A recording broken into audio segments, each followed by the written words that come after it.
So yeah, you might have to verify your age to play Grand Theft Auto. So this was originally going to be a second channel video, but I've decided it's probably quite important and many of you guys might be quite interested in it. So in the UK, they recently passed something called the Online Safety Act, and the whole idea is that basically any content that the government deem that you shouldn't be accessing as a child, whether that's political content, whether that's adult content, they require you to submit a face scan or a form of ID, whether that's passport or driving license, to be able to access those various websites. Now, we knew that this would go to the other parts of the world, but no one expected that to happen in the space of a week. So what's actually happened over the past few days, this Online Safety Act has been rolled out in Australia, and now it's going to be rolled out in America in the coming weeks and months. And also Xbox and PlayStation are having to comply to UK laws, and they're going to have to require facial ID scans, or they're going to have to require a bank card or a form of ID for you to access their online services. Now, what we're about to go through is going to disappoint a lot of people, but I do need to point out, as someone that's been even critical of Rockstar many times in the past, what you're about to hear is not Rockstar's fault, and they have absolutely zero say in this at all. According to TezFunds2, who's basically a data miner, he goes through all of the various data that's related to Grand Theft Auto and Grand Theft Auto Online, and going through the various scripts, he's managed to find that there's now an age verification thing that's been added, so people are going to have to verify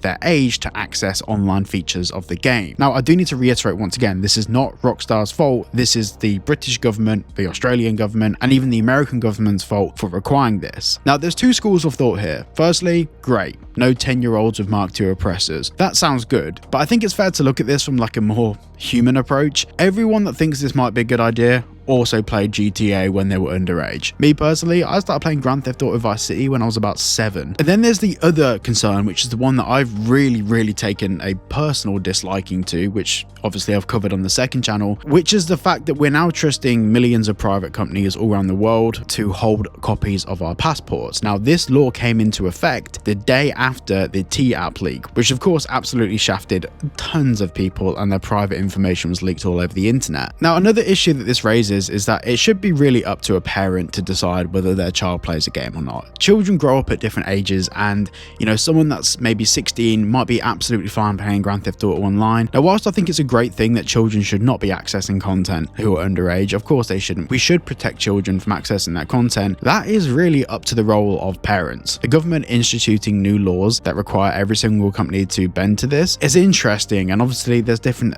thoughts and opinions, and like I said on the second channel, I go into everything in much more detail. But I do think this is going to change the landscape of gaming.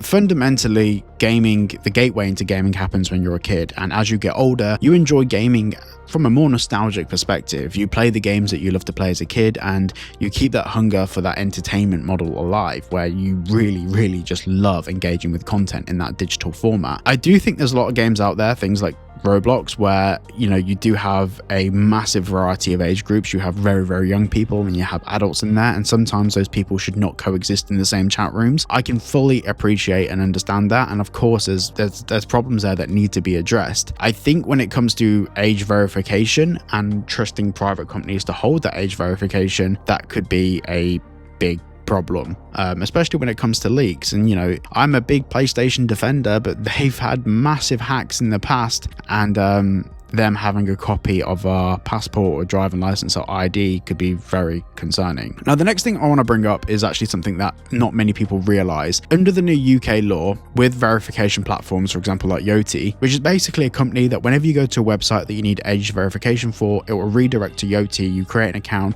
and you can verify your age through Yoti. Now, if Yoti suspects that you've used ID that isn't yours, or you've used some sort of information that doesn't belong to you, they can then pass that on to the government and issue that to a fraud prevention agency that basically adds you to a roster of blacklisted people. So if you are a child and you do a face scan, it doesn't believe that you are who you say you are, and then you use a copy of your parent's passport. Well, if they realize that that face scan doesn't match the image on the passport, they can then pass that information to fraud prevention agencies, which basically means that any 18+ content you won't be eligible to access for a set period of time, whether that's a few years, whether that's a few months. They're not very clear on that. Now, there is ways to get around this, I will fully admit admit it's an affiliate link, but private internet access, they're a VPN. If you've been a subscriber of the channel since I had about 3,000 subs, you'll know that private internet access have been there since day one. If you use a VPN and you set it up on your PC or home network and link it actually to your access point, and there's tutorials on all of that stuff, you can actually get around this by spoofing your country to a different location. So for me personally at the moment, whenever I'm gaming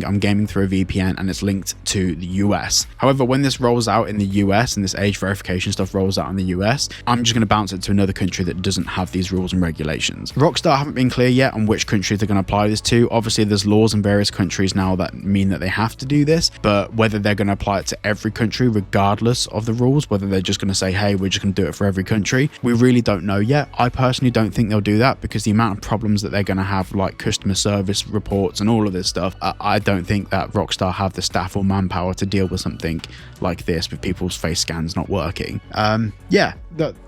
This is an interesting one. I think this needs further conversation in the comments. I'm going to be, for the next couple of hours, I'm going to be checking the comments, reading the comments and seeing what you guys think about this, and trying to understand both sides of the argument really. But yeah, this is interesting. Not good though.